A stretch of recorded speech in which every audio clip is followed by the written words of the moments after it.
Hello दोस्तों, कैसे हैं आप सब? उम्मीद करती हूँ आप सब बेहद अच्छे होंगे।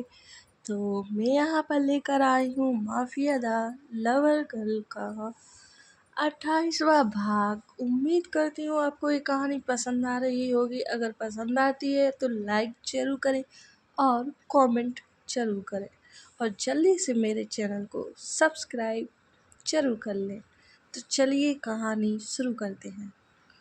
रिया के कॉलेज से कुछ 10 किलोमीटर दूर एक बड़ी सी बिल्डिंग के सबसे टॉप फ्लोर के अपार्टमेंट के बेड पर आकाश शर्टलेस हो पेट के बल लेटा था और रूम के बाहर किचन में शिवा अपनी लाल आंखों से ब्रेकफास्ट बना रहा था। उसके चेहरे से लग रहा था कि उसकी नींद पूरी नहीं हुई थी। शिवा अपना एप्रेन खोल किचन से बाहर निकला और उसी रूम में आया जहां आकाश हाथी घोड़े बेच आराम से सो रहा था। शिवा की लाल खूंखार नजरें आकाश को ऐसे देख रही थी मानो उसे वह पेट से जलाकर राख कर देगा। शिवा विंडो के पास गया और एक झटके में पर्दे हटा दिए।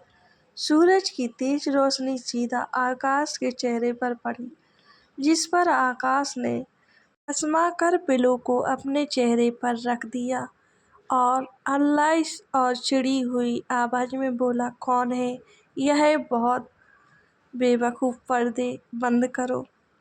शिवा ने अपने दांत कसकर भींच लिए और खुद को शांत करने के लिए एक दो बार गहरी सांस ले अपनी कठोर आवाज में बोला, सर, सुबह के 8 बज रहे हैं। अब आपको अपने घर चले जाना चाहिए। शिवा की आवाज़ सुन आकाश एक झटके में उठ गया। सूरज की सफ़ेद रोशनी सीधा आकाश के गठीले जिस्म पर पड़ रहे थे। उसके माथे पर बिखरे बाल उसे एक चार्मिंग और हॉट लुक दे रहे थे। अभी आकाश जिस हालत में था, वह किसी भी लड़की की दिल की धड़कनों को बढ़ाने के लिए काफ़ी था। आकाश बेड से उठा और अपने हाथों को आहिस्ते तरीके से ऊपर की ओर मोड़ने लगा, जिससे उसके मेहनत से बनाए गए सिक्स पैक्स उभर कर दिखने लगे और बाजुओं की मोटी नसें भी उभर गईं। आकाश शिवा के पास आया, जो अपने चेहरे पर बिना कोई एक्सप्रेशन के साथ खड़ा था। आकाश ने अपना उल्टा हाथ शिवा के माथे पर रखा और बोला, हाँ, अब बुखार तो नहीं है तुम्हें? शिवा आकाश के हाथ को अपने माथे से हटा बेड की ओर जाते हुए बोला, आप फ्रेश हो जाइए, फिर आपको अपने घर भी जाना होगा। यार, तुम कल रात से मुझे भगाने पर तुले हुए हो। आखिर अब मैं तुम्हारा लीगली बॉस हूँ। तुम्हें मुझे इस तरह अपने घर से भगाना नहीं चाहिए और तुमने मुझे अभी तक मॉर्निंग भी विश नहीं किया, यह गलत बात है। शिवा, जो बेड को समेट रहा था, उसके हाथ पिलो पर कस गए और अपने दांत किटकिटाता हुआ बोला, गुड मॉर्निंग सर, मुझे आदत नहीं है इस चीज़ की। कोई बात नहीं, धीरे धीरे आदत हो जाएगी। आकाश अपने बालों में हाथ फेरता हुआ मुस्कुरा कर बोला और बाथरूम की ओर चला गया, जो रूम में ही बना हुआ था। तुम्हारे कपड़ों में तो मुझे सांस ही नहीं आ रही थी, आकाश अपने बालों को झटकते हुए बोला, जिनमें से पानी टपक रहा था। और जब कोई जवाब नहीं आया तो ऊपर देखा तो पूरे रूम में शिवा कहीं नहीं था। यह कहाँ गया? आकाश रूम से बाहर निकला तो उसे शिवा सोफे पर पिलो और कंबल रखते हुए मिला। तुम यहाँ क्या कर रहे हो? मैंने तुम्हें सोने के लिए कहा था ना। मैं वही कर रहा हूँ, कहते हुए शिवा सोफे पर लेट गया। आकाश ने उसे देख अपनी आंखें छोटी कर घूरा और उसके पास आ बोला, चलो जाके रूम में सो। इस छोटे से सोफे पर कैसे सोओगी तुम? मैं सो लूँगा, रूम में पीने के लिए पानी रख दिया है, जाकर सो जाइए। शिवा अपनी आंखें बंद किए हुए कंबल को ओढ़ते हुए बोला। आकाश ने अपने शिवा की बात सुन झट से उसके ऊपर से कंबल खींच लिया और पिलो लिए रूम की ओर जाते हुए बोला, चुपचाप रूम में आकर सो जाओ, बाहर सोने की कोई ज़रूरत नहीं है। शिवा उसे हैरानी और गुस्से से मिले-जुले भाव के साथ देखने लगा। आखिर इस आदमी को मेरी भाषा समझ नहीं आती क्या? शिवा उसके पीछे रूम में गया और बेड से कंबल लेते हुए बोला, आपको परेशान होने की ज़रूरत नहीं है, मैं बाहर सो जाऊंगा। पर आकाश ने कंबल खींच ली और उसका हाथ पकड़ बेड पर लेटा कंबल को उसके गले तक ढांकते हुए बोला, यहाँ बहुत जगह है, अब चुपचाप सो जाओ और मुझे भी सोने दो। आकाश फिर साइड में लेट गया। शिवा उठते हुए बोला, एक बार कहे पर उसकी बात पूरी होने से पहले ही आकाश ने उसे फिर से लेटा दिया और उसके सर को थपथपाते हुए बोला, शांत हो जाओ छोटी लड़की, अगर अब हिले तो मैं तुम्हें इस बेड से बांध दूंगा। आई समझ में मेरी बात? समझ नहीं आ रही तो हिल के दिखाओ। शिवा को गुस्सा आ गया। आखिर ये कल का आया होता कौन है मुझ पर हुक्म चलाने वाला? शिवा मन ही मन कुटते हुए उठ ही रहा था कि इस बार आकाश ने अपना पैर उसकी कमर पर रख दिया और हाथ की मदद से उसे कसकर जकड़ लिया। शिवा की आंखें हैरानी से बड़ी-बड़ी हो गईं। उसने अपना सर आकाश की ओर घुमाया तो उसके होंठ सीधा आकाश के खुले चौड़े सीने से जा लगे। एकदम से कमरे में सन्नाटा छा गया और धक धक धक धक धक धक की आवाज पूरे कमरे में गूंजने लगी। यह धड़कनों की आवाज दो दिलों में से एक साथ आ रही है। शिवा ने फट से अपना चेहरा पीछे कर दिया और खुद को छुड़वाने की कोशिश करते हुए बोला, मैं कहीं नहीं जाऊंगा, मुझे छोड़ो। आकाश ने भी फट से शिवा को छोड़ दिया और अपने सीने पर हाथ रखते हुए मन ही मन बोला, यह क्या हो रहा है मेरे साथ? आकाश ने अपना सर झटका और अपने शरीर में अचानक से हुई हलचल को नजर अंदाज कर आंखें बंद कर ली। शिवा की आंखों में नींद थी। उसका हाथ बेख्याली अपने आप सीने पर चला गया, जहां उसे कुछ बार बार ऊपर नीचे होता हुआ महसूस हो रहा था। शिवा उसी तरह लेटा रहा। कुछ देर बाद जब उसे आकाश की धीमी सांसें सुनाई दी तो अपनी जगह से उठ गया और बिना किसी आवाज के बेड के पास रखे ड्रॉर में से सिगरेट का पैकेट निकाला और बालकनी में आ गया। काफी देर तक वो खड़ा खड़ा सिगरेट फूंकता रहा और बालकनी में लगी चेयर पर बैठे बैठे ही सो गया। फ्लैशबैक एंड आकाश सफेद टावल अपनी कमर पर लपेटे बाथरूम से बाहर निकला। उसके बालों से पानी टपक रहा था जिसे वो एक दूसरे टॉवेल से पोंछ रहा था। आकाश उसी हालत में रूम से बाहर आ गया और अपनी नजरों में तलाश लिए शिवा को इधर उधर ढूंढने लगा। तभी शिवा उसे बाहर से आता हुआ देखा। उसके हाथ में दूध के पैकेट थे। ओह, तो तुम मेरे लिए दूध लेने गए थे। तुम अपने बॉस का कितना ख्याल रखते हो। चलो मेरे लिए एक अच्छी सी शुगर फ्री कॉफी बना दो। मैंने इस बेलबुद्धि इंसान को कब कहा कि यह इसके लिए है। शिवा उसे बिना एक नज़र देखे किचन की ओर चला गया। आकाश अपने गले पर टॉवेल को रखते हुए सोफा टेबल से न्यूज़पेपर उठाया और डाइनिंग टेबल पर बैठ गया। शिवा का कोई मन नहीं था कि वह आकाश के लिए कॉफ़ी बनाए, पर उसे किसी भी हालत में आकाश को अपने घर से बाहर निकालना था।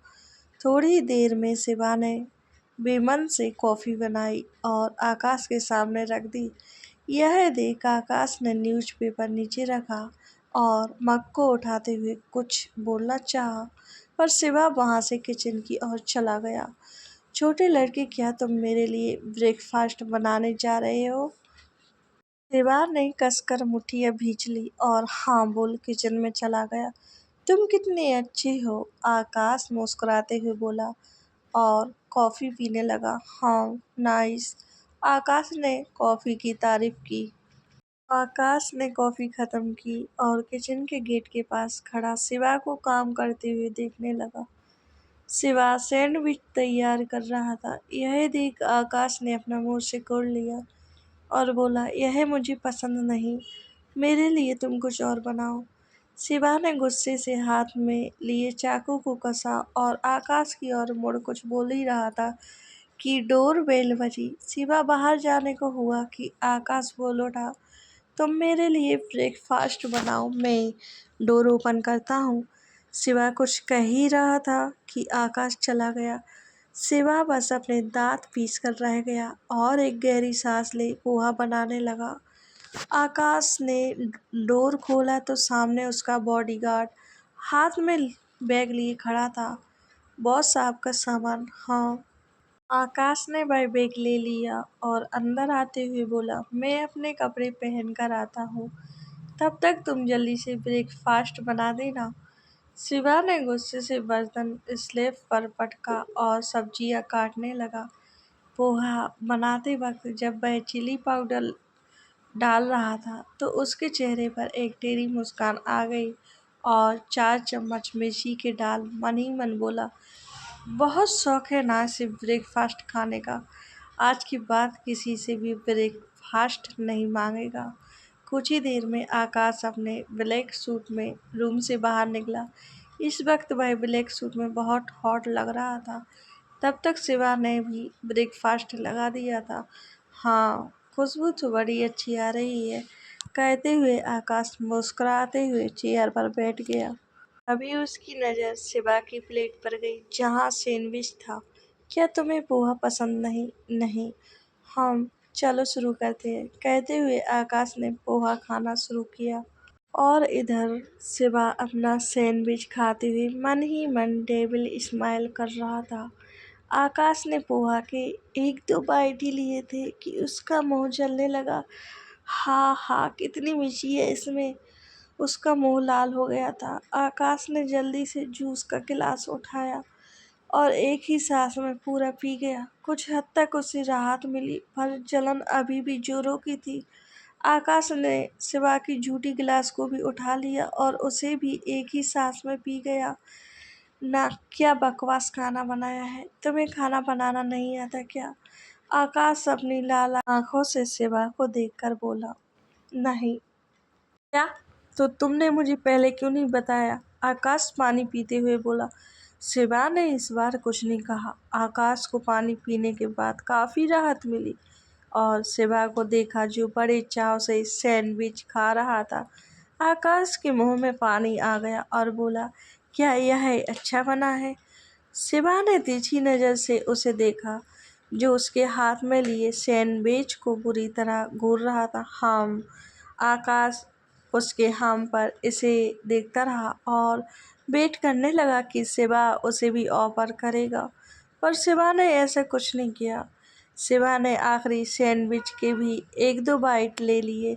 अब आकाश से रहा नहीं गया और बोल उठा, मुझे भी यह खाना है, मेरे लिए भी ऐसा बनाओ, ब्रेड खत्म हो चुकी है। आकाश ने सुना तो ललचाई नजर से शिवा के आधे सैंडविच को घूरने लगा।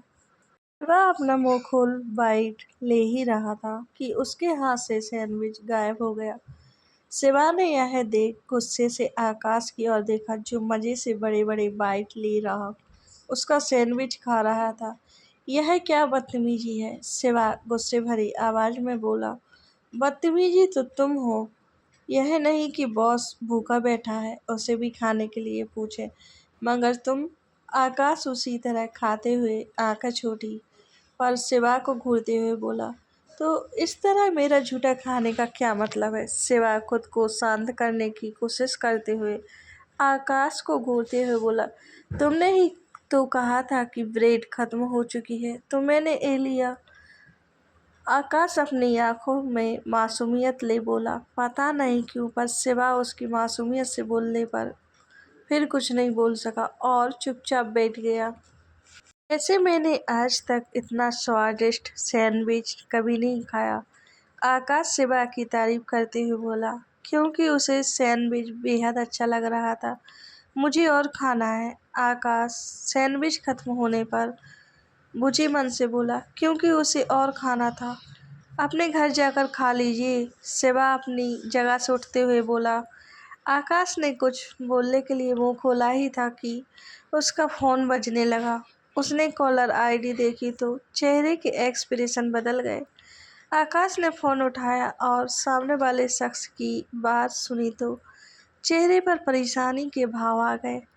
आकाश फिर बिना कुछ बोले जल्दी से शिवा के अपार्टमेंट से निकल गया। शिवा को अजीब लगा, फिर कुछ सोच बोला, अच्छा हुआ चला गया। इधर दूसरी ओर प्रिया के कॉलेज में प्रिया कैंटीन में बैठी थी। तभी विमान प्रिया के सामने कॉफी मग रखते रखते हुए, इसे पी ले, जुकाम से कुछ राहत मिलेगी। तुम्हें पता है ना डैडी, मुझे पसंद नहीं। वैसे भी अब मैं ठीक हूँ। प्रिया उस कॉफी मग को विमान की ओर खिसकाती हुई बोली, अच्छा फिर मैं ही पी लेता हूँ। उन दोनों से कुछ दूर एक शख्स बैठा था जो एकटक प्रिया को ही देखे जा रहा था। उसके पास बैठा लड़का कब से उसे देख रहा था। तेरे इस तरह घूरने से वो तुझे मिल नहीं जाएगी। उस लड़के ने दूर कर अपने पास में बैठे लड़के को देखा। उस लड़की से नजर हटा ले और अपने आसपास देख। कोई भी लड़का उस लड़की को आंख उठाकर नहीं देख रहा है। उस लड़के ने अपने साथी की बात पर गौर किया और अपनी नजरें चारों तरफ घुमाई, जहां किसी भी लड़के की नजर विमान की टेबल की और नहीं थी। यह कुछ ज्यादा ही अजीब नहीं है?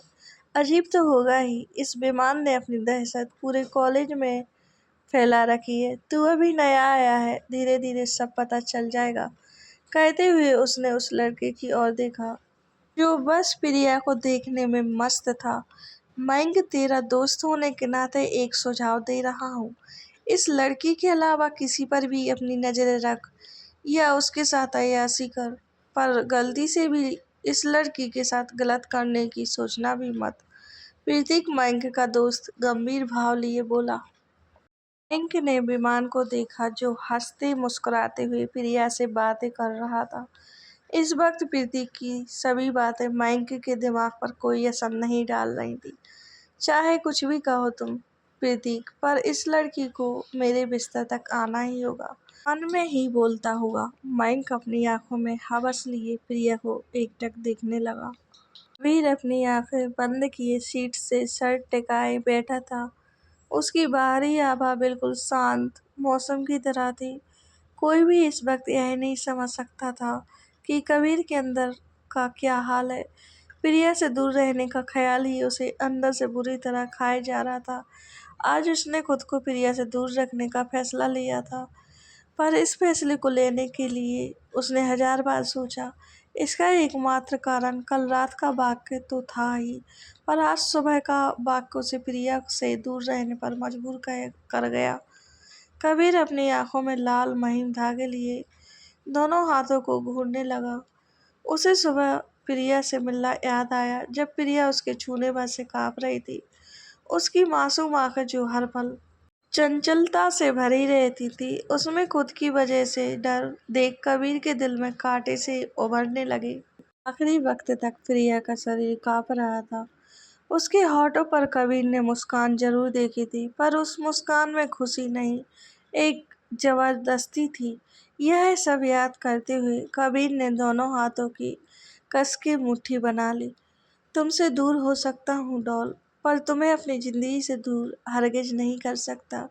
अगर तुम्हारे पास रहा तो खुद को तुम्हारे करीब आने से रोक नहीं पाऊंगा, और अगर करीब आया तो कहीं तुम्हें फिर किसी बेवजह कारण चोट न पहुंचा दूं।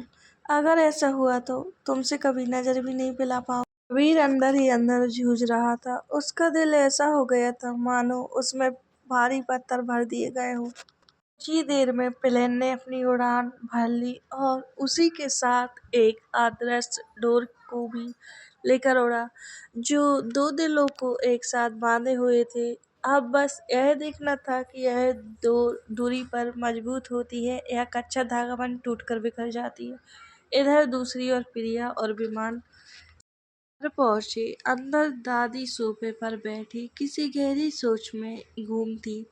विमान अपना बैग सोफे पर फेंकते हुए बोला, हे डार्लिंग, किसे याद कर रही हैं आप? दादी विमान की चहकती आवाज से अपनी सोच से बाहर आई और दोनों को आया देख बोली, आ गए तुम दोनों। कैसा रहा तुम्हारा आज का दिन? बहुत बढ़िया दादी, प्रिया दादी के पास बैठते हुए अपनी मीठी आवाज में बोली। दादी, वालिदी कहाँ है? वह अपने कुछ दोस्तों से मिलने गई है। ओह! अच्छा, अब तुम दोनों जाओ और चेंज करके खाना खा लो। हाँ, ठीक है, कहते हुए दोनों ऊपर चले गए। इसी तरह रात गहरा गई। चारों डाइनिंग टेबल पर बैठे थे। सभी डिनर शुरू कर ही रहे थे कि प्रिया एंट्रेंस की ओर एक नज़र देखती हुई बोली, अभी तक कबीर जी नहीं आए। उनका थोड़ा वेट करते तो साथ में डिनर करते ना। दादी की ओर देखकर बोली। दादी और बाली उसकी ओर देख मुस्कुरा उठे। बेटा, कबीर मीटिंग्स के सिलसिले में कुछ दिनों के लिए बाहर गया है। ओह! प्रिया की आवाज़ दादी की बात सुन धीमी थी। बाली उसके चेहरे को बड़े गौर से देख रही थी, जहाँ प्रिया के मासूम चेहरे पर उदासी के भाव थे। प्रिया को दादी की कही बात पर अपने दिल में कुछ अजीब सा एहसास उभरता हुआ महसूस हुआ। भाई अभी तो आए थे, फिर से विमान उदास था। मैंने उसे रोकने की कोशिश की, पर उसके फैसले के आगे आज तक भला किसकी चली है। चारों ने फिर ढेर सारी गपशप के साथ डिनर किया। कुछ देर के बाद सभी सोने के लिए कमरे में चले गए, पर इससे पहले दादी ने विमान को अपने रूम में बुलाया। दादी के रूम में विमान उनके सामने बैठा था। क्या हुआ दादी? मैंने प्रिया के ऑफिस जाने के सिलसिले में सुमित्रा जी से बात की, पर प्रिया के पिता ने इसके विरुद्ध हैं। मुझे लगा ही था। प्रिया को घर से बाहर निकालने के लिए हमें कितनी मेहनत की थी, तब जाकर अंकल ने हमारी बात मानी। हम कुछ नहीं कर सकते, क्योंकि प्रिया के पिता का हर फैसला अपनी बेटी के हित में ही होगा। आप सही है। और हाँ, क्या उसकी रिकवरी में अभी और वक्त लगेगा? हाँ, अभी कुछ दिन और लगेंगे, शायद 10 से 12 दिन तो आराम से लग जाएंगे। इधर रात के 12:30 बजे के करीब प्रिया एक टेडी बियर से लिपटी। कभी इधर तो कभी उधर, कभी अपना सर पैरों वाली साइड रखती तो कभी सरहाने। कुल मिलाकर प्रिया पूरे बेड पर रह रहकर लौट रही थी। प्रिया झल्लाकर उठ बैठी। आखिर मुझे नींद क्यों नहीं आ रही? प्रिया सोने की कोशिश कर रही थी, पर उसे नींद ही नहीं आ रही थी। दूर तो आ गए जान, पर पता नहीं कब तक तुमसे दूर रह पाऊंगा। तुम्हारी बाहों में सुकून से सोना चाहता हूँ, पर आज ये हक भी मैंने खुद से छीन लिया। कबीर पूरी रात प्रिया की तस्वीर से बातें करता रहा। कुछ दिन यूं ही निकल गए। मेहमान, प्रिया और बाली, यह तीनों अपनी मस्ती में गुम थे, पर कबीर उसे तो हर एक बीता दिन कांटों सा चुभ रहा था। अपने केबिन के गिलास डोर के पास खड़ा, दोनों हाथ पॉकेट में डाले दूर आसमान तक नजरें गड़ाए हुए खड़ा था। चेहरे पर कोई एक्सप्रेशन नहीं, पर आंखें प्रिया से दूरी की तरफ बयां कर रही थी। तभी उसका फ़ोन रिंग करने लगा। फ़ोन की रिंग से उसका ध्यान भटका और कॉलर आईडी देखी तो दादी शो हो रहा था। कबीर ने फ़ोन उठाया। हेलो। हाँ। कैसे हो कबीर बेटा? मैं ठीक हूँ दादी। क्या तुम्हारा काम अभी तक पूरा नहीं हुआ? कितने दिन हो गए हैं? वापस कब आ रहे हो तुम? अभी कुछ दिन और लगेंगे मुझे। अच्छा, पर जल्द आने की कोशिश करना। हाँ दादी। देखो ना, इस मोटे ने मेरे बाल खराब कर दिए। मैंने कितनी मेहनत से बनाए थे। प्रिया दादी की बाजू से लिपटते हुए रोने सा चेहरा बना बोली।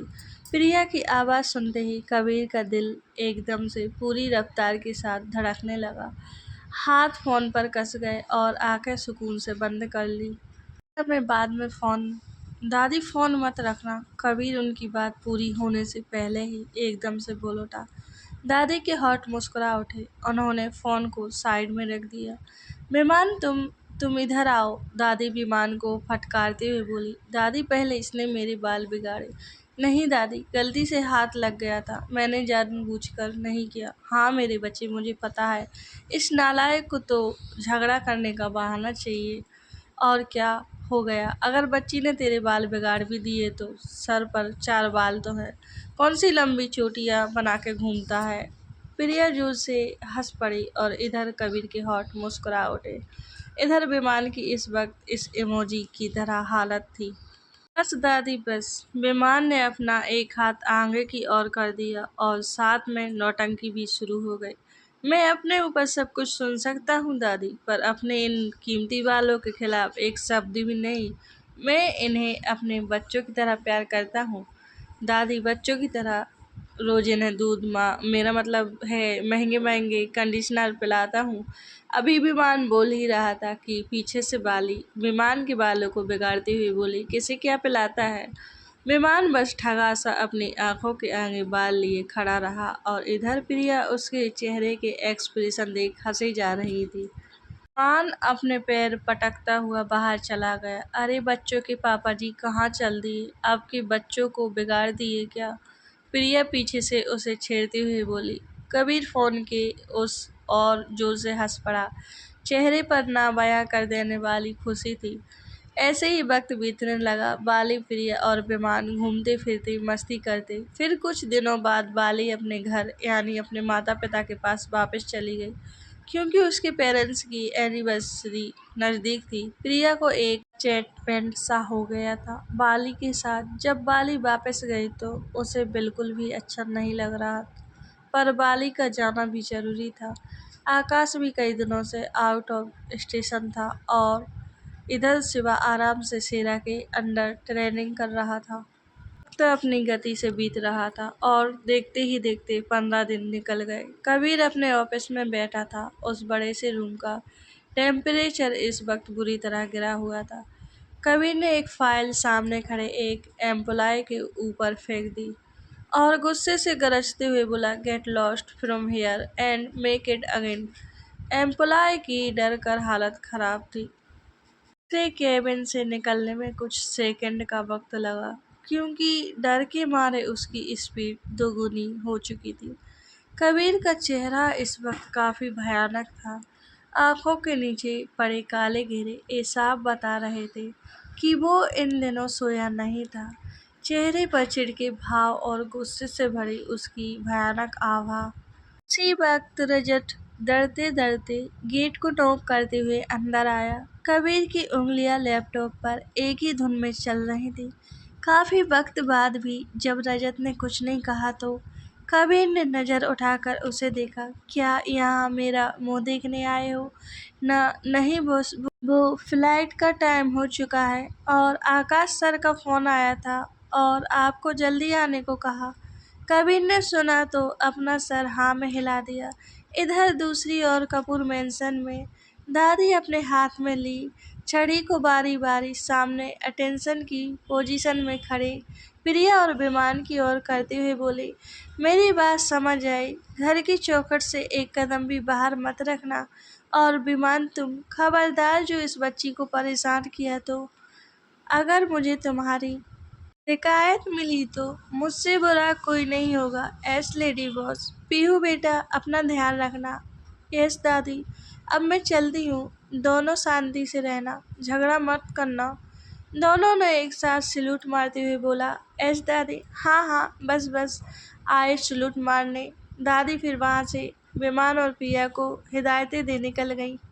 शादी के जाते ही विमान और प्रिया ने एक दूसरे को देखा और चेहरे पर एक टेढ़ी मुस्कान के साथ बोले, हम और घर पर हा हा हा। बिल्कुल भी नहीं गुड्डू, इट्स टाइम फॉर। इस पर आगे के शब्द प्रिया ने पूरे किए। Changing and party.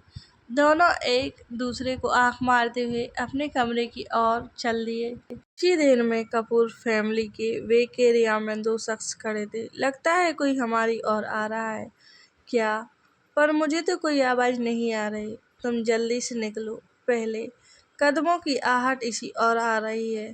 तेरे कान बड़े तेज हैं, अब तुम निकलोगे या। कुछ ही देर में दोनों दीवार के पास लगी झाड़ियों को हटाते हुए वहां से बाहर निकल गए। दीवार में एक बड़ा सा छेद था जो कि झाड़ियों की मदद से छुपाया हुआ था। दोनों शख्स दीवार से बाहर निकल गए और वहां से अपने कदमों का रुख कुछ दूरी पर तय किया, जहां अंधेरे में दो बाइक सवार खड़े थे। दोनों शख्स वहां पहुंच गए। मेहमान, आज तू लेट है। उन दो बाइक सवार में से एक शख्स, नाम मैडी, विमान का दोस्त, अपनी बाइक से उतरते हुए चिड़ी हुई आवाज में बोला, कोई लेट नहीं है। मेहमान ने उसके हाथ से हेलमेट ली और बाइक पर बैठते हुए दूसरा हेलमेट अपने पीछे बैठे छोटे लड़के को पकड़ा दिया। छोटे खरगोश, क्या मैं झूठ बोल रहा हूँ? नहीं। ए देख छोटू भी मेरी साइड है, कहते हुए उसने उस छोटे लड़के के बाल बिगाड़ दिए। हाँ अब बस कर और जल्दी बैठ। अमित के 50 फोन आ चुके हैं। विमान की दोस्तों की गैंग के नाम विनोद। कुछ ही देर में वो चारों वहां से निकल गए और दोनों बाइक एक खूबसूरत से फार्म हाउस पर रुक गए। चारों अंदर की ओर गए। साले 50 फोन किए उठा नहीं सकता। जैसे ही वे अंदर पहुंचे, एक लड़का जो काफी गुस्से में लग रहा था, वो अपनी भड़ास निकालने लग गया, पर वो और कुछ बोलता, मैडी ने उसके मुंह पर जोर से हाथ रख दिया। कंट्रोल मेरे भाई, छोटू साथ में है, मैडी ने उसके कान में धीरे से कहा, जिस पर अमित चुप हो गया और विमान के पीछे देखा तो एकदम खुश हो गया और उसके चेहरे पर 400 वोल्ट की स्माइल चिपक गई। प्रियांश मेरे भाई मेरे यार, अमित कहते हुए प्रियांश की और अपनी बाहें फैला चल दिया। पर इससे पहले कि वो प्रियांश को गले लगा पाता, मेडी ने प्रियांश को खुद के पीछे छिपा लिया और अमित के सीने पर हाथ रख उसे रोकते हुए बोला, मोटे दूर रहकर हाय हेलो कर, अभी इसे दबा कर मार देगा। तू साइड हट, आया बड़ा मोटा होगा तू। खरगोश आजा, हम अपने अड्डे पर चलते हैं, कहते हुए अमित ने प्रियांश के कंधे पर हाथ रखा और उसे एक रूम की ओर ले गया। आते आते टेबल पर सामान लेकर आना। तीनों ने टेबल पर नजर मारी तो वहां कुछ 4-5 स्नैक्स के पैकेट और जूस थे और बाकी के रैपर इधर उधर खाली पड़े थे। हाथी साला सब खा गया, मैडी गुस्से से बोला। चिल कर, उसके आगे रखेगा तो यही होगा ना। अब चल, 10 मिनट ही बच्चे हैं। तीनों भी उसी रूम में चले गए। वो रूम काफी बड़ा था और वहाँ कुल 5 कंप्यूटर और कई इंस्ट्रूमेंट्स के साथ हर कंप्यूटर के आगे एक बड़ी और लग्जरियस चेयर थी। कुल मिलाकर वो एक गेमिंग रूम था। पांचों ने अपनी अपनी सीट्स पकड़ ली और कानों में हेडफोन्स डाल अपने हाथ कीबोर्ड और माउस पर जमा लिए। यह थी 5 मेंबर की टीम और विमान के पक्के यारों की टीम। विनोद थोड़े सख्त मिजाज की चॉकलेटी बॉय, लेकिन इसके कंधों पर एक बड़ी जिम्मेदारी, अपने दोस्तों के हर कांड को छुपाना और उन्हें बचाने की हर मुमकिन कोशिश करना।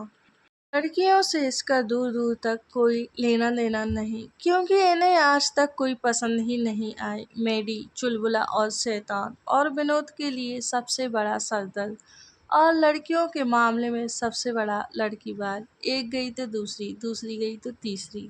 पर नाता सिर्फ गले लगाना और किस तक का, इससे ज्यादा कुछ नहीं। अमित तीनों से सबसे अलग, हंसमुख, गुस्सा आने के वक्त सबको मारते और इसका सबसे पसंदीदा काम खाना और खा खा कर टोल जैसा हो गया, इसलिए इसका निकनेम मोटा रख दिया गया। और इधर भाई साहब की गर्लफ्रेंड की बात करें तो नो, इनके ऊपर हमेशा सिंगल रहने का टिक लगा हुआ है। और विमान इसका तो सब जानते ही हैं, अपने दोस्तों पर सबसे ज्यादा जान छिड़कने वाला। गर्लफ्रेंड की बात करें तो इसके और मैडी के बीच सबसे ज्यादा गर्लफ्रेंड बनाने का कंपटीशन लगा रहता है, पर पिछले 6 महीने से बस हार ही हार रहा है, क्योंकि इसके ऊपर प्रिया नाम का ग्रहण लग गया, जिससे इसकी एक भी गर्लफ्रेंड टिकती नहीं। इसका कारण तो आज तक विमान पता लगाने में जुटा है। और प्रियांश की बात करें तो हमारे लीडर बहुत होशियार हैं। ये चारों बचपन के जिगरी यार हैं, दूसरी भाषा में कहे तो लंगोटिया यार।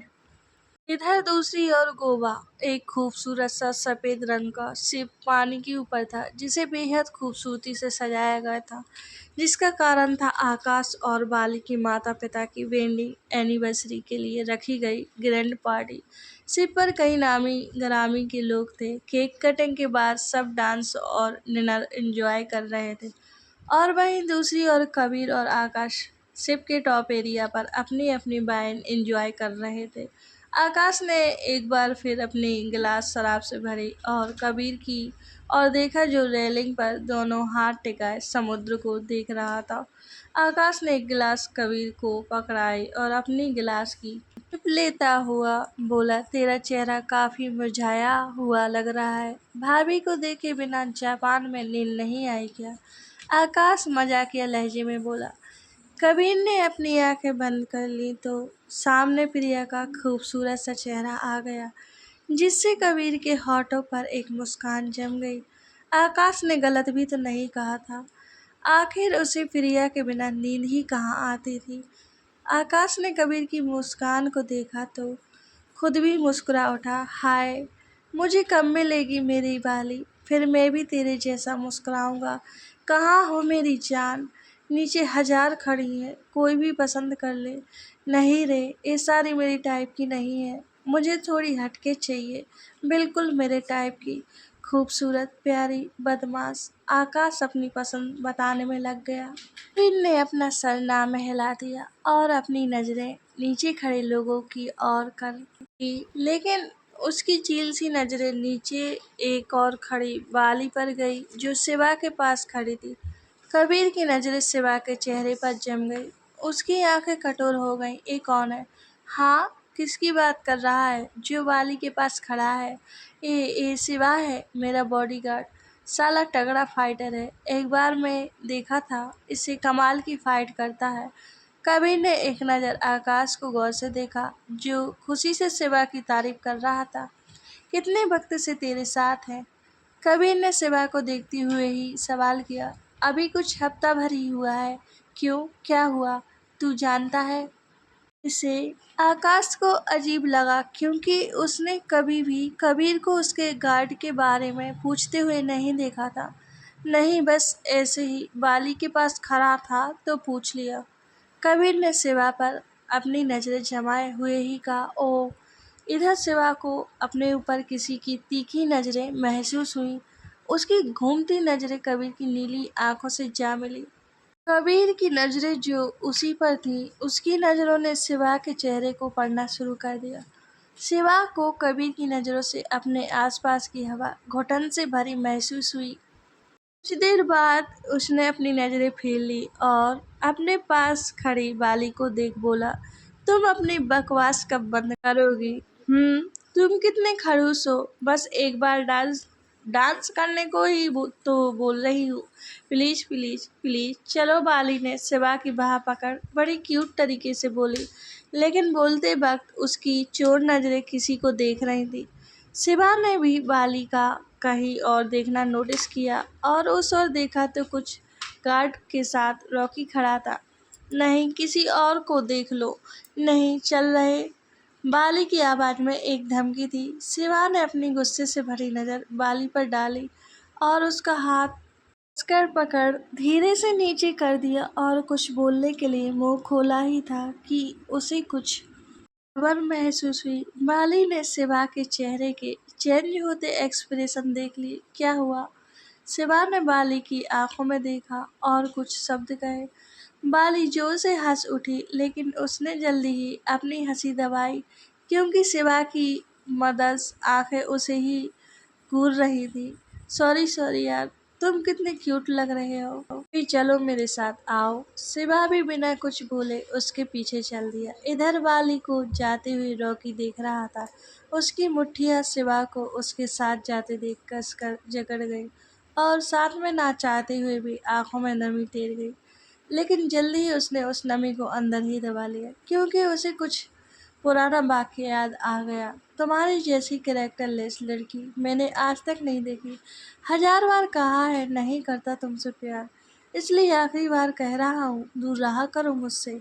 एक लड़के ने अपने सामने खड़ी लड़की को खुद से दूर झटक दिया। तुम ऐसा क्यों बोल रहे हो? I really love you. मेरा यकीन करो प्लीज, सच में मैं तुमसे बहुत प्यार करती हूँ। उस लड़की ने अपने आंसुओं से भरे चेहरे के साथ उस लड़के को फिर से गले लगाना चाहा, पर इस बार उसे अपने गाल पर तेज जलन महसूस हुई क्योंकि उस लड़के ने उसे थप्पड़ मारा था। Just shut up and get lost. लड़की ने अपने सूजे गाल पर हाथ रखा और चिल्लाते हुए बोली, हाँ हाँ चली जाऊंगी, और इतनी दूर जाऊंगी कि मेरा चेहरा भी नहीं देख सकोगे तुम। लेकिन एक बात याद रखना, मेरे अलावा अगर इस दिल में किसी भी लड़की को जगह दी तो माँ कसम जिंदा जला दूंगी उसे। लड़के का शरीर उसकी आंखों में आग देख एक पल को स्तंभ सा रह गया। लड़की वहां से पलटकर दरवाजे की ओर मुड़ी, लेकिन अचानक से वो पलटी और उस लड़के के चेहरे को अपने दोनों हाथों में पकड़ लिया और उसके सख्त होठों पर अपने गुलाबी होठ टिका दिए। लड़का स्तंभ सा एक स्टैचू की तरह जमकर रह गया। आग बिल्कुल सुन्न सा पड़ गया, मानो शरीर की सारी शक्ति दिल ने अपने अंदर खींच ली हो, जो उसे हिलने तक नहीं दे रही थी। पर उसकी तेज हो चुकी धड़कनें उसे होश में लाने के लिए उकसा रही थी कि वो पिछले 20 मिनट से बंद दरवाजे को ताक रहा है, जहाँ से वो लड़की उसके होठों को शिद्दत से चूम कर चली गई। वहीं गोवा के दूसरे कोने में एक छोटा मगर खूबसूरत सा घर था। किचन में एक लड़की अपने लंबे गीले बालों के साथ सफाई कर रही थी। अभी वो अपना काम करने में मग्न ही थी कि घर की डोरबेल बजी। लड़की के काम करते ही हाथ रुक गए। उसने अपना दुपट्टा गले में लपेटा और डोर ओपन किया। सामने एक काले कपड़ों में शख्स खड़ा था। दिखने में वो किसी का बॉडीगार्ड लग रहा था। गाड़ी बाहर खड़ी थी। लड़की ने सुना तो चेहरे पर बिना कोई भाव लिए सर हाँ में हिला दिया। उसने अपने लंबे गीले बालों को जूड़े में तब्दील किया और घर को लॉक कर पेड़ के नीचे खड़ी एक काली पोस्ट कार में बैठ गई।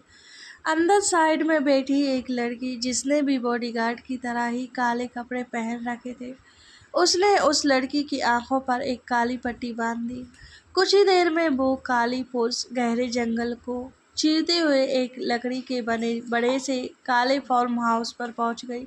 अंदर बैठी उस लड़की के कानों में जंगली जानवरों की भयानक आवाजें गूंज रही थी, जो उसे डर से कांपने पर मजबूर कर रही थी।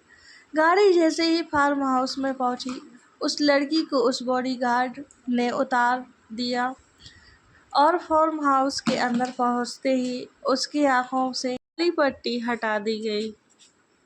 काफी वक्त तक पट्टी बंधी रहने की वजह से उसे थोड़ी देर धुंधला दिखाई दिया। जब कुछ पल बाद उसकी आंखों को साफ दिखाई देना शुरू हुआ तो उसने खुद को एक आलीशान कमरे में पाया। लड़की को उस शानो शौकत से भरी जगह को देख कोई हैरानी नहीं हुई, मानो वो इस चीज की आदी थी। उस लेडी गार्ड ने कबर्ड में से एक नीले रंग का कपड़ा लिया और लगभग उस लड़की के ऊपर फेंकते हुए उसके चेहरे को कसकर पकड़ा और बोली, इसे पहनकर तैयार हो जाओ। इतना कहकर वो गेट को लगभग जोर से बंद करते हुए बाहर चली गई। पर जोर की आवाज़ से वो लड़की एक पल को चेहुक गई। उसने एक दर्द भरी सिसक के साथ अपने गाल को सहलाया, क्योंकि उस लड़की ने अपने नाखून उसके गालों पर जोर से गड़ा दिए थे। लड़की ने अपनी डर से बड़ी सांसों को काबू में किया और हाथ में लिए कपड़ों को देखा और आंखों में आ रही नमी को हटाते हुए अपने कपड़े उतारने शुरू कर दिए। कुछ ही देर में उसने उस नीले कपड़ों को अपने शरीर पर बिछा दिया, जो उसके शरीर को ढक तो रहा था, पर नाम भर के लिए। उसने खुद को आईने में देखा तो अपने वर्तमान के वजूद को देख शर्मसार सी हो गई।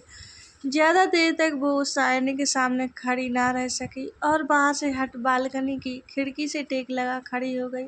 अभी कुछ ही समय हुआ था कि उस कमरे के गेट खुला और एक लंबी और ताकतवर शख्सियत के साथ एक शख्स कमरे में दाखिल हुआ।